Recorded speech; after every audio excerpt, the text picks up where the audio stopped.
Hello everyone, it's Nort, and this is one of my arena tutorials. Tutorials, more like tips. So this is my team, my good friend Gorguts, and myself, Nort. And these two matches that I'm going to show you are me, a healer, and him, a DPS, versus two DPS. And I'll show you the benefits of having a healer. You'll see. And there are some disadvantages. Obviously, some matches can go longer than others. Matches, where they have a healer too, and their healer's very trained and good. These matches can go on for I've been in matches for almost what feels like 25 minutes. So, two DKs, they come out kind of strong. And so I always stay stealthed until the last second. He was smart. My Gorguts, he CC'd one of them. So I'm watching his health. His health starts to go down. I start throwing the hots on. I start throwing the bigger heals. I run in there. I hit Disorienting Roar. Actually, I think it's Ferocious Roar as a druid.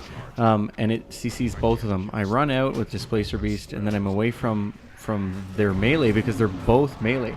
We've already got one dead. And the other one's already down to half. Both of us are at full life. This is the benefit to having a healer and a DPS, because I mean they did put out good DPS, but if you look, we had no problem staying alive, and my partner didn't even need my CCs for that. So there's one instance of they really didn't know what they were doing. They were kind of I hate to say it, but they were a fail group. This next group right here is a warrior and a warlock. Now again, obviously both DPS. I tend to think of warriors and warlocks as they hit a little bit harder than some DKs. Now, blood DKs are a pain in the ass.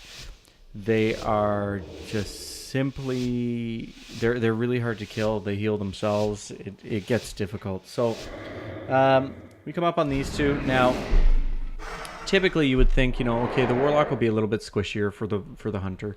He should probably be going for him.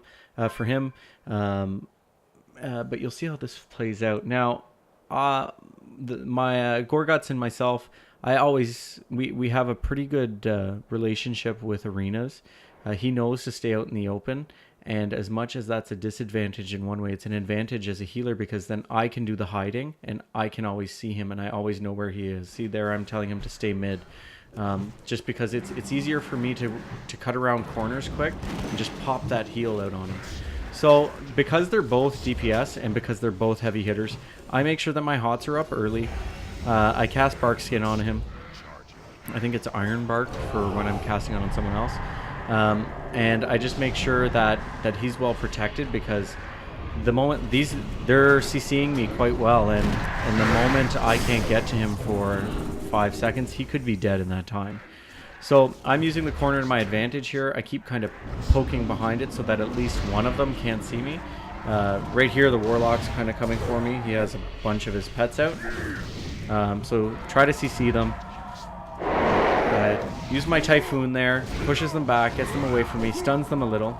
The warrior's dead now, so it's just us and the warlock. The warlock actually gives us a run for our money, which is impressive in my book. So he's being smart about it. I run over. I use my disorienting roar just to try to mess with him a little. He's still doing fairly well, actually. He's good use of his portals. He's got all of his imps out. He's got his pet out. His pet's stunning me. He's running away from me. He's line of sighting me. He's doing really well. But we're just a better constructed team for dealing with them. And that's really why we won. We had a healer, which was myself. DPS was high for the hunter, and that's really it. I hope you guys enjoyed my first arena video. Like and subscribe. Favorite the video if you really feel the need to. Comment in the comment section below. Follow me on Twitter. Like me on Facebook. See you guys soon.